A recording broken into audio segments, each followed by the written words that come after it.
Chicken ಕಬಾಬಿಗಿಂತ ರುಚಿಕರವಾದಂತಹ ಹಾಗೂ ಆರೋಗ್ಯಕರವಾದಂತಹ ಕಬಾಬ್ recipe ಮಾಡೋದು ಯಾವ ರೀತಿ ಅಂತ ನೋಡೋಣ ಬನ್ನಿ.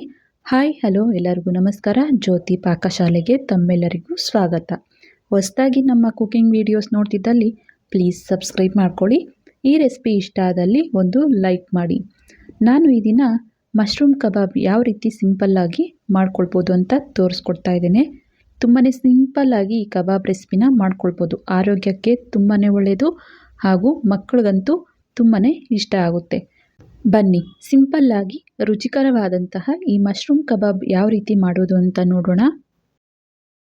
ಮೊದಲಿಗೆ ನಾನಿಲ್ಲಿ ಒಂದು ಅರ್ಧ kg ಆಗುವಷ್ಟು ಮಶ್ರೂಮನ್ನು ನೀಟಾಗಿ ತೊಳೆದು ಈ ರೀತಿಯಾಗಿ ದೊಡ್ಡ ಗಾತ್ರದಲ್ಲೇ ಕಟ್ ಮಾಡ್ಕೊಂಡಿದ್ದೇನೆ. ಒಂದು ಮಶ್ರೂಮನ್ನು ನಾನಿಲ್ಲಿ 2 ರಿಂದ 3 ಭಾಗ ಕಟ್ ಮಾಡ್ಕೊಂಡಿದ್ದೇನೆ.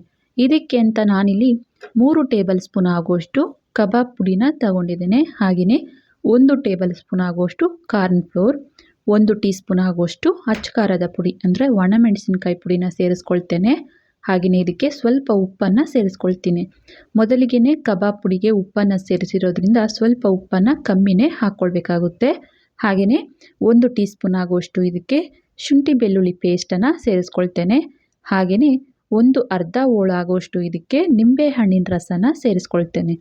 ನಿಂಬೆಹಣ್ಣಿನ ರಸನ ಸೇರಿಸಿ ಮೊದಲಿಗೆ ಇವೆಲ್ಲವನ್ನು ಚೆನ್ನಾಗಿ ಮಿಕ್ಸ್ ಮಾಡ್ಕೊಳ್ಬೇಕಾಗುತ್ತೆ. ಈ ಮಸಾಲೆ ಎಲ್ಲವನ್ನು ಈ ರೀತಿ ಕೈಯಲ್ಲಿ ಮಿಕ್ಸ್ ಮಾಡಿದ ನಂತರ ಇದನ್ನು ಮಶ್ರೂಮ್ಗೆ ಹಾಕಿ ಮಿಕ್ಸ್ ಮಾಡ್ಕೊಳ್ಬೇಕಾಗುತ್ತೆ. ನಾವು ಈ ಪುಡಿನ ಹಾಗೆಯೇ ಮಶ್ರೂಮ್ಗೆ ಹಾಕಿದ್ದೀವಿ ಅಂದರೆ ಮಶ್ರೂಮ್ಗೆ ಜಾಸ್ತಿ ಹಿಡಿಯೋ ಚಾನ್ಸ್ ಇರುತ್ತೆ. ಹಾಗಾಗಿ ಈ ರೀತಿ ಎಲ್ಲವನ್ನು ಮಿಕ್ಸ್ ಮಾಡಿ ನಂತರ ಈ ರೀತಿ ಮಶ್ರೂಮ್ಗೆ ಹಾಕಿ ಚೆನ್ನಾಗಿ ಮಿಕ್ಸ್ ಮಾಡ್ಕೊಳ್ಬೇಕು.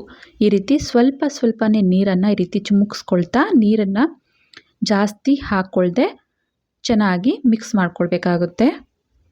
ಮಶ್ರೂಮಲ್ಲಿ ನೀರು ಬಿಟ್ಕೊಳ್ಳೋ ಚಾನ್ಸ್ ಇರುತ್ತೆ. ಹಾಗಾಗಿ ಸ್ವಲ್ಪನೇ ನೀರನ್ನು ಚಿಮುಕ್ಸ್ಕೊಳ್ತಾ ನೋಡಿ ಈ ಹದಕ್ಕೆ ನಾವು ಈ ಮಶ್ರೂಮ್ ಕಬಾಬನ್ನು ಮಿಕ್ಸ್ ಮಾಡ್ಕೊಳ್ಬೇಕಾಗುತ್ತೆ. ಹಾಗೆ ಇದಕ್ಕೆ ಸ್ವಲ್ಪ ಕರಿಬೇವನ್ನು ಸಹ ನಾನಿಲ್ಲಿ ಫ್ರೆಶ್ ಆಗಿರುವಂತಹ ಕರಿಬೇವನ್ನು ಸೇರಿಸಿ ಚೆನ್ನಾಗಿ ಮಿಕ್ಸ್ ಮಾಡ್ಕೊಳ್ತೇನೆ. ಈ ರೀತಿಯಾಗಿ ಮಿಕ್ಸ್ ಮಾಡಿದಂತಹ ಈ ಮಿಶ್ರಣನ 1 ಗಂಟೆ ಕಾಲ ಫ್ರಿಜ್ಜಲ್ಲಿ ಇಡಬೇಕಾಗುತ್ತೆ. ಫ್ರಿಜ್ಜಲ್ಲಿ ಇಡ್ಬೋದು ಅಥವಾ ಹೊರಗೆ ಬೇಕಾದರೂ ಇದನ್ನು ನೆನೆಸಿಡ್ಬೋದು. ಮಿನಿಮಮ್ ಅಂದರೂ ಒಂದು 15 ರಿಂದ 20 ನಿಮಿಷ ನೆನೆಸಿಟ್ವಿ ಅಂದಲ್ಲಿ ಮಶ್ರೂಮ್ಗೆ ಉಪ್ಪು ಖಾರ ಚೆನ್ನಾಗಿ ಹಿಡಿಯುತ್ತೆ. ನಾನಿಲ್ಲಿ ಒಂದು ಅರ್ಧ ಗಂಟೆ ಚೆನ್ನಾಗಿ ನೆನೆಸಿಟ್ಟಿದ್ದೆ. ಎಣ್ಣೆ ಸಹ ಚೆನ್ನಾಗಿ ಬಿಸಿ ಮಾಡಿಕೊಂಡಿದ್ದೆ ಮೀಡಿಯಮ್ ಊರಿಲಿ. ಎಣ್ಣೆ ಚೆನ್ನಾಗಿ ಕಾದ ನಂತರ ಒಂದೊಂದಾಗಿ ಈ ರೀತಿ ಸ್ಪೂನಲ್ಲಿ ನಾವು ಈ ಮಶ್ರೂಮನ್ನು ಹಾಕ್ಕೊಳ್ಬೇಕಾಗುತ್ತೆ ಎಣ್ಣೆಗೆ. ಸ್ವಲ್ಪ ಒಂದು ಕಡೆ ಫ್ರೈ ಆದ ನಂತರ ಇವನ್ನ ಟರ್ನ್ ಮಾಡ್ಕೊಳ್ಬೇಕು. ನಾವು ಹಾಕಿದ್ದೇನೆ ಇವನ್ನ ಟರ್ನ್ ಮಾಡಲಿಕ್ಕೆ ಹೋದ್ವಿ ಅಂದಲ್ಲಿ ಮಸಾಲೆ ಸಪ್ರೇಟ್ ಆಗುತ್ತೆ. ಹಾಗಾಗಿ ಸ್ವಲ್ಪ ಫ್ರೈ ಆದ ನಂತರ ನಾವು ಇವನ್ನ ಟರ್ನ್ ಮಾಡ್ಕೊಳ್ತಾ 2 ಕಡೆ ಚೆನ್ನಾಗಿ ಫ್ರೈ ಮಾಡ್ಕೊಳ್ಬೇಕಾಗುತ್ತೆ. ಪದೇ ಇವನ್ನ ಮಿಕ್ಸ್ ಮಾಡ್ದೇನೆ ಒಂದು ಕಡೆ ಫ್ರೈ ಆದ ನಂತರ ಟರ್ನ್ ಮಾಡ್ಕೊಳ್ತಾ 2 ಕಡೆ ಫ್ರೈ ಮಾಡ್ಕೊಳ್ಬೇಕಾಗುತ್ತೆ. ನೋಡಿ ಈ ರೀತಿ ಬ್ರೌನ್ ಕಲರ್ ಒಂಚೂರು ಗೋಲ್ಡನ್ ಬ್ರೌನ್ ಬರೋವರೆಗೂ ಇವನ್ನ ಫ್ರೈ ಮಾಡ್ಕೊಳ್ಬೇಕು. ನೋಡ್ಬೋದು ಮಶ್ರೂಮ್ ಕಬಾಬ್ ರೆಡಿಯಾಗಿದ್ದಾವೆ. ಇವನ್ನ ಒಂದು ಪ್ಲೇಟ್ಗೆ ತೆಗೆದುಕೊಳ್ತೇನೆ. ಮಿಕ್ಕಂತಹ ಮಶ್ರೂಮ್ ಕಬಾಬ್ನ ಅದೇ ರೀತಿಯಾಗಿ ಸ್ಪೂನಲ್ಲಿ ಒಂದೊಂದಾಗಿ ಈ ರೀತಿಯಾಗಿ ಎಣ್ಣೆಗೆ ಹಾಕ್ಕೊಳ್ತೇನೆ. ಹಾಕಿದ ನಂತರ ಹಿಂದೆನೇ ಮಿಕ್ಸ್ ಮಾಡದೆ ಸ್ವಲ್ಪ ಫ್ರೈ ಆದ ನಂತರ ಇವನ್ನ ಟರ್ನ್ ಮಾಡ್ಕೊಳ್ತಾ 2 ಕಡೆ ಇವನ್ನ ಗೋಲ್ಡನ್ ಬ್ರೌನ್ ಕಲರ್ ಬರೋವರೆಗೂ ಫ್ರೈ ಮಾಡ್ಕೊಳ್ಬೇಕಾಗುತ್ತೆ.